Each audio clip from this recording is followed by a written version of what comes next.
In the history of South Africa, this is the only man that I have seen that is very truthful, very honest man. Like, very truthful. If you're searching for truth in South Africa, look for this man. But it's quite unfortunate I don't know his name. If not, I could have mentioned his name. So if you know his name, write it on the comment section, please. If you know this man's name, write it on the comment section. Watch this video.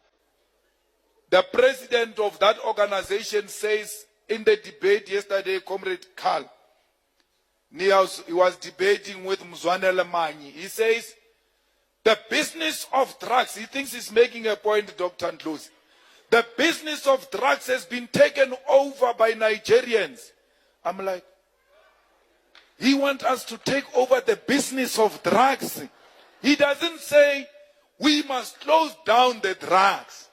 His problem with the Nigerians is that they can no longer sell drugs as leaders of Patriotic Alliance. They want Nigerians to go so that they can sell the drugs. That's what he said. He said, go and watch that debate.